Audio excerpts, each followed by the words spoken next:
Sejam bem-vindos, muito obrigada por fazerem um tempo, é um grande esforço, porque vamos falar sobre um caso bem interessante, como o Shannon disse, o caso mexicano. O México está em processo, é uma continuidade política, sim, mas é uma mudança na gestão de governo. A nova presidente, Cláudia Sheinbaum. Gerardo, quero perguntar, porque você tem experiência na administração pública, qual o estado de situação, qual a visão de como o México chegou até onde ele está e se irá continuar no mesmo roteiro. Obrigado pelo convite e pela pergunta. De fato, o país está num processo de transição política com continuidade. O presidente anterior, López Obrador, o primeiro presidente da esquerda no México durante muitos anos. Temos continuidade com a presidente Cláudia Sheinbaum. Ela tem vários desafios no curto prazo, econômicos, que é a questão fiscal, que ela precisa resolver rapidamente. Temos déficit 2024 relativamente grande, manejável. Ela tem uma questão com a empresa petrolífera mexicana, com problemas financeiros e operacionais. São desafios de curto prazo e, em termos relacionados com o que estamos falando aqui, existem duas questões importantes. A relação com os Estados Unidos, o TEMEC, como é conhecido no México, o USMCA, como é em inglês, que será discutido em 2026, uma revisão potencial do programa que dependerá do resultado das eleições dos Estados Unidos. Qual será o caminho? A presidenta manifestou o seu desejo para continuar esse caminho, aprofundar a relação com os Estados Unidos. E uma coisa importante, e que é a lógica do que estamos discutindo aqui, é que tentará obter o máximo benefício do processo do nearshoring, a localização das operações, tentando fazer uma série de políticas de tipo industrial, para receber o maior investimento estrangeiro possível, atrair o setor privado do México para investir em polos de desenvolvimento industrial. Muito importante essa lógica e, nesse sentido, será uma continuidade das políticas do passado com uma visão de integração econômica com a América do Norte. E também a presidenta manifestou, ela disse que não pretendia se aproximar dos BRICS, do grupo BRICS, mas aprofundar a relação com os Estados Unidos e Canadá.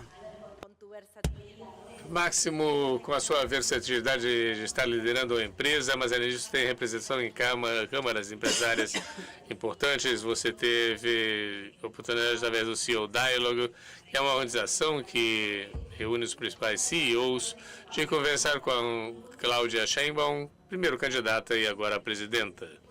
Quais são as suas impressões? Qual é a percepção que a atual presidente do México tem da indústria e da iniciativa privada olhando para o futuro?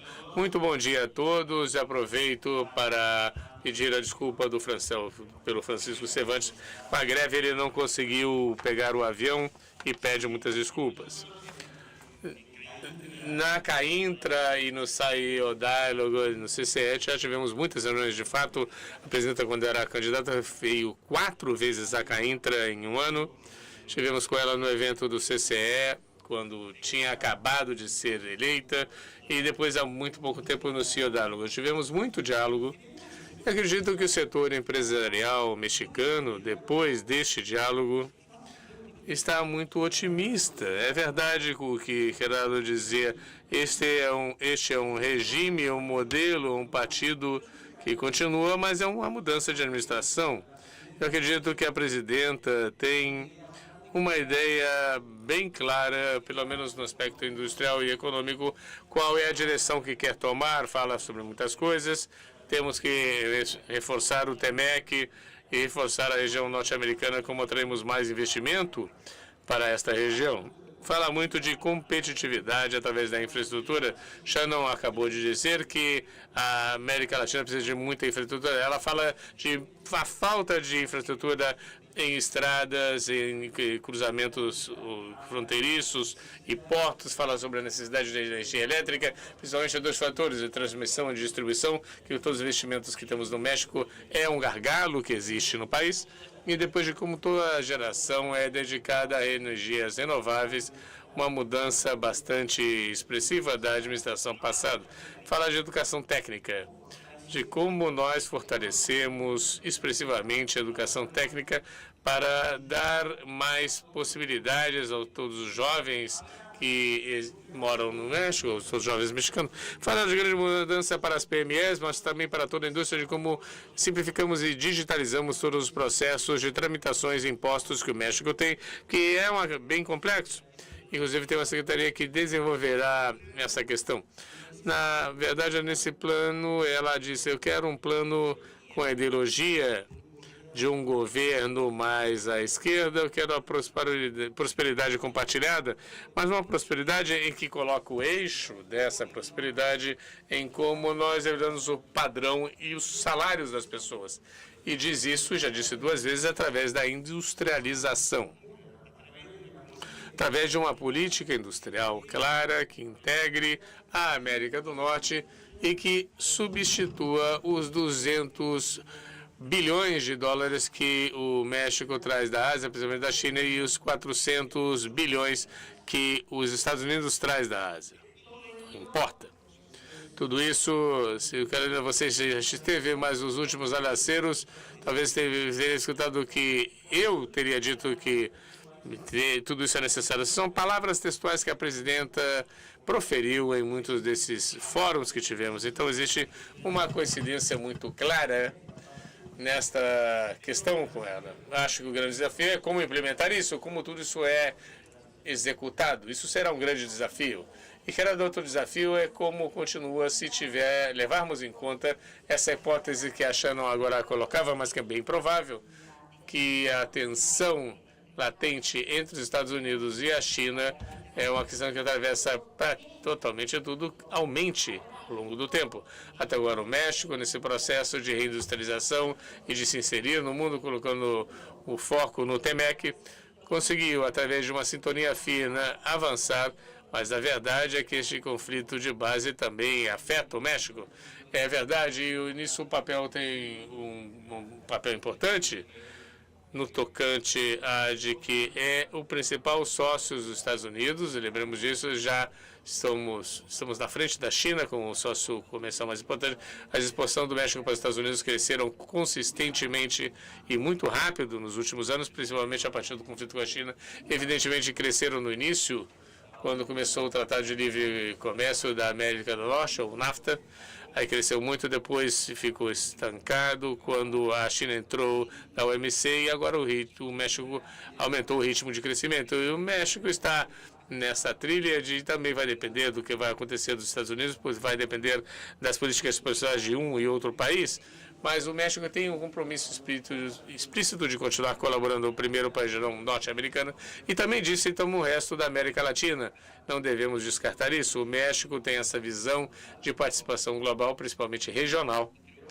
E, independentemente de quem vencer, a situação será complexa em 2026. Existe uma revisão do TEMEC.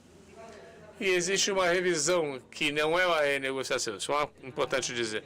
É só para ver se são necessários alguns ajustes e provavelmente ali será discutida a possibilidade de que o México comece a adotar algumas políticas, por exemplo, semelhantes à dos Estados Unidos. Eu não diria tão drásticas, mas existe essa possibilidade, não podemos descartar, no tocante aos produtos oriundos da China. Mas vale a pena dizer isso, o Máximo sabe disso e conhece, que o México tem uma política aberta em geral com o resto do mundo, mas foi seletivo recentemente em estabelecer algumas tarifas adicionais para determinados produtos do aço, principalmente porque se percebia que poderia ter estado importando aço da China em uma situação de concorrência injusta, e o país está nessa situação um pouco complicada. Eu diria também que no meio de uma disputa comercial em que ele não é o ator principal, mas é um ator importante por conta disso, está adotando uma política e, através dos sinais que emitiu, são de preferir a integração ainda mais forte em diversos setores industriais com a América do Norte e, em todo caso, com o resto da América Latina. Lembro que podem enviar perguntas através do QR Code. Máximo, eu vou te colocar o presidente e líder de câmaras, porque estou particularmente interessada nisso. Estava comentando, você está numa comissão dedicada também às PMEs. Levando em conta essa experiência, como é possível implementar mais e melhor as cadeias de valor? Há muitas maneiras. Acho que o México é o país da América Latina que fez melhor o dever de casa a respeito disso, mas é claramente deve existir uma política pública. Os governos devem entender que integrar a cadeia de valor, incluir as PMEs dentro destas cadeias é muito importante do ponto de vista do crescimento econômico. As PMEs do México, mas acho que em todos os países, representam 7 de cada 10 empregos. Ou seja, é uma força muito grande. E como? Com políticas públicas que falem sobre o que deve ser gerado de mais valor. Uma coisa que eu esqueci é uma coisa que a presidenta disse muito claramente: a produção mexicana deve ter um conteúdo, um valor agregado muito maior do que tem hoje em dia. O México exporta 600 bilhões de dólares, mas com um conteúdo de menos de 20%, um valor agregado de menos de 20%. Isso, sem dúvida, se atacamos essa questão e geramos valor, é a maneira como as PMEs se integrem. Mas também há muitas coisas que nós podemos fazer. Nós, em Nuevo León, temos mais de 4.000 PMEs como sócias da CAINTRA e temos uma política objetiva de como vincular e fomentar que as grandes empresas incorporem as PMEs dentro da sua cadeia de valores. Existem eventos de vinculação, existe capacitação, existe uma câmara dedicada a isso. Por outro lado, também na política pública, nós fomentamos o que Shannon dizia, como levamos propostas do governo, existem propostas de como simplificamos toda a questão tributária, a apresentação dos impostos para as PMEs no México, que é uma coisa que a instituição tributária no México está analisando bem detalhadamente, e existe outra de como fazermos financiamento para investimento produtivo das PMEs, como a banca de desenvolvimento, os bancos de desenvolvimento, que no México há muito tempo não está financiando o desenvolvimento de PMEs, como pode fomentar com garantias, provavelmente das maiores empresas, com ordens de compra, podemos fomentar. Então há uma grande bateria de ações com o governo, mas também com as empresas privadas em que se está fomentando toda esta cadeia de valor dentro do México. Gerardo, outra questão que aparecia aí muito na apresentação da Shannon, mas também escutei ao longo do dia de ontem, é a importância do desenvolvimento da infraestrutura. Novamente, eu gostaria de aprofundar com esta velha metáfora, aprofundar nisso. Qual foi a experiência mexicana e quais são as experiências que podem ser extraídas? Infraestrutura é fundamental para o desenvolvimento de uma economia e principalmente para a parte industrial. Temos que lembrar como o México começou e por que o México se tornou o país mais industrial da região. Isso aconteceu no meio de uma crise, é importante entender isso, porque o México talvez mudou dramaticamente a partir de 1985, no meio de uma terrível crise econômica, com a queda dos preços do petróleo. E lembremos que o México exportava naquele então cerca de entre 80% e 85% de todas as exportações eram petróleo. Hoje em dia, as manufatureiras são mais de 90% das exportações mexicanas, ou seja, uma transformação radical nessas últimas 4 décadas. Isso aconteceu num contexto de crise. Aí o México tomou a decisão de maneira unilateral de abrir a sua economia e começar a seguir uma série de políticas que eu acredito tiveram clareza, em primeiro lugar, de para onde nós queríamos orientar o país. E, consistentemente, o México mudou, lembremos disso, mudou de partido no poder pelo menos em 3 vezes nos últimos anos, passou do PRI, com quem foi assinado o Acordo de Livre Comércio da América do Norte. No ano 2000, estreou um partido de mais de centro-direita, o PAN, que governou 12 anos, voltou o PRI de 12 a 18, e agora temos o partido de esquerda, e todos seguiram uma política consistente buscando a industrialização do país, a integração das cadeias produtivas com a América do Norte e investir no desenvolvimento dessa integração, o que significa investir em infraestrutura, como o Máximo já disse, procura-se potenciar isso, os cruzamentos fronteiriços, as estradas, e uma das coisas colocadas pela presidenta é uma nova estrada de ferro direcionadas para o norte do país para fomentar o transporte de passageiros e de carga e continuar desenvolvendo os polos industriais que nós temos em todo o país, procurando continuar nos integrando nas cadeias produtivas e aumentar a produtividade, a agregação de valor. E hoje em dia existe uma visão que coincide com a visão mais moderna da política industrial. Shannon já disse isso.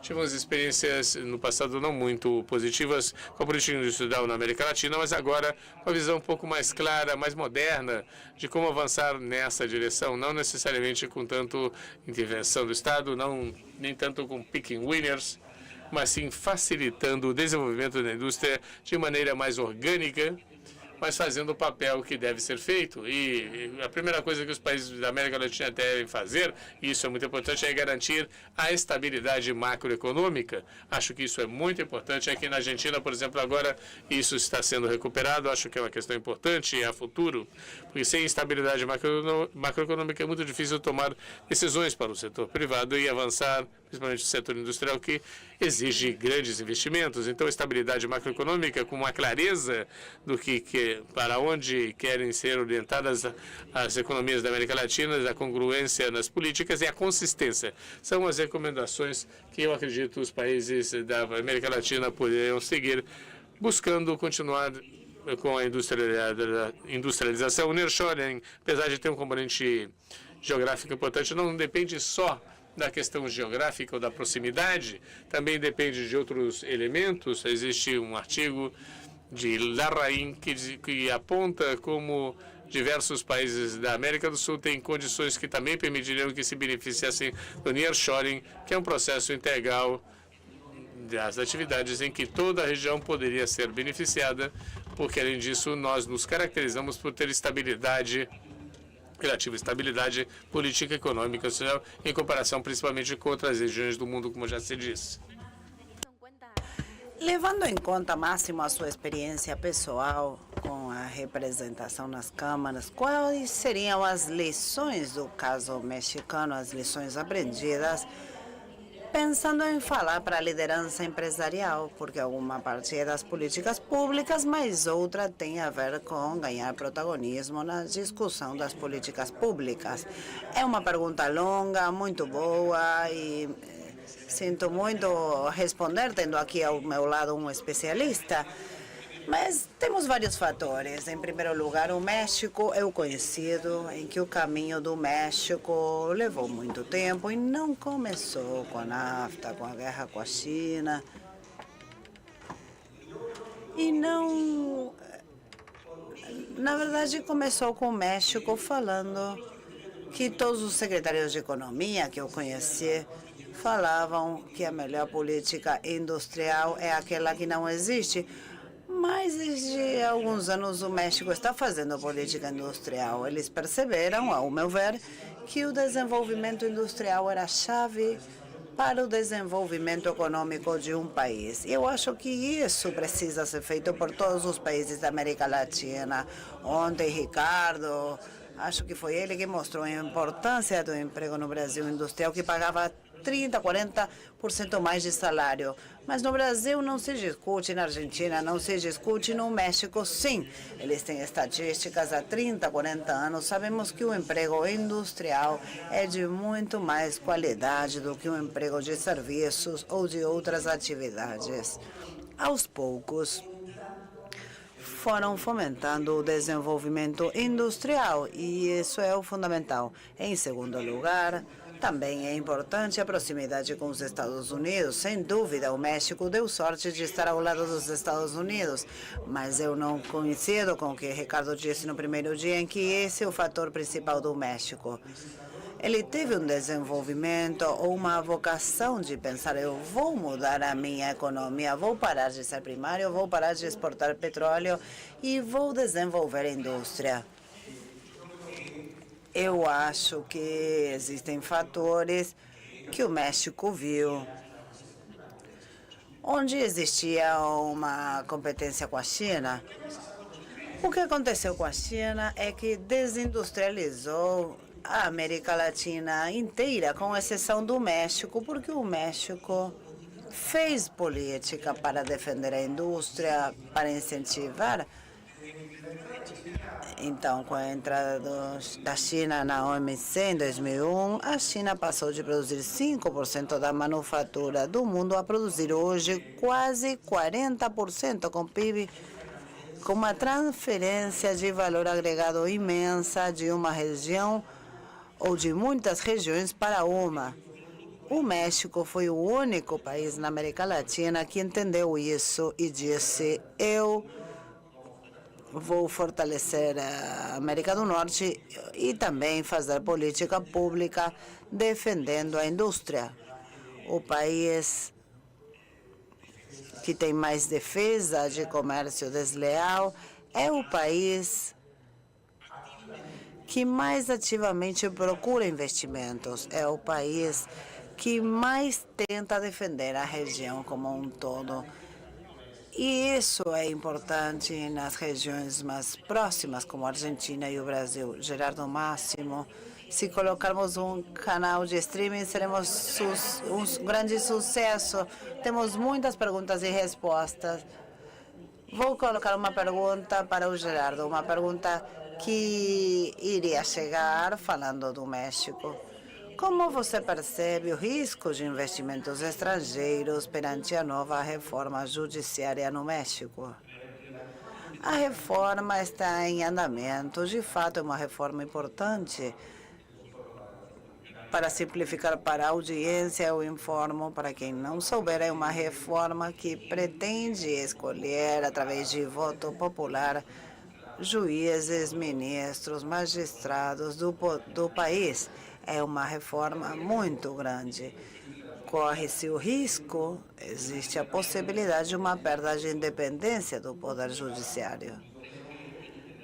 Mas eu acho que no país continua tendo instituições que garantem estabilidade no país, um Banco Central autônomo, uma política fiscal que continua sendo responsável. O México, uma das dívidas mais manejáveis da região, menos de 50% do PIB, uma série de condições estruturais, dos fundamentos macroeconômicos que são sólidos no país. A questão da reforma judiciária, pessoalmente, eu não acho que seja o caminho certo, mas também não acho que coloque em risco os investimentos, porque existem mecanismos em que podemos continuar utilizando para que os investimentos garantam a sua participação no país, que as decisões que sejam tomadas se resolvam de outra maneira. Temos mecanismos de arbitragem que continuam estando disponíveis para as empresas. É uma coisa que pode, para alguns setores, parecer um risco adicional, mas que, na minha opinião, não irá mudar significativamente a percepção de que o país continua sendo atraente em muitas dimensões, incluindo a dimensão institucional, a questão também geográfica, os acordos de livre comércio. Uma questão que não foi mencionada, mas é importante, é que no processo de industrialização da economia, um aspecto-chave foi a formação educacional. O México tem um sistema de educação que gera mão de obra qualificada de muito boa qualidade. As pessoas sabem, se formam muitos engenheiros no país todos os anos. É dos países que mais engenheiros produzem. E temos uma série de fatores que compensam o risco que poderia ser uma reforma desse tipo? Eu acho que não coloca em risco a lógica do país de industrialização e desenvolvimento. Falamos sobre estratégias efetivas, desenvolvimento, relação virtuosa com os Estados Unidos, nearshoring, e me perguntam qual a relação projetada para o resto da América Latina e o comércio regional. Gerardo mencionou, ou até eu mencionei, a presidenta foi clara na sua prioridade de fortalecer a nossa América, mas também ela disse com integração com a América Latina. Temos oportunidade, sim, para um desenvolvimento de todas as Américas. Essa é uma visão que os Estados Unidos começam a ter. Alguns senadores dos Estados Unidos, os dois partidos, começam a falar sobre essa guerra com a China. Eu coincido com o que foi falado aqui. Mais do que melhorar, irá piorar, seja quem for quem ganhar as eleições nos Estados Unidos. Então, ter uma cadeia de suprimento que seja mais das Américas é uma coisa que se pode conseguir. Irá depender dos países, seja o Brasil, a Colômbia, a Argentina, de se integrar nessa cadeia de valor. A gente não pode estar na cadeia de valor pensando em aumentar a relação com os Estados Unidos e a China ao mesmo tempo. Essa posição não é possível porque os Estados Unidos não irão aceitar. Máximo Gerardo, muito obrigada por estarem aqui. Salva de palmas.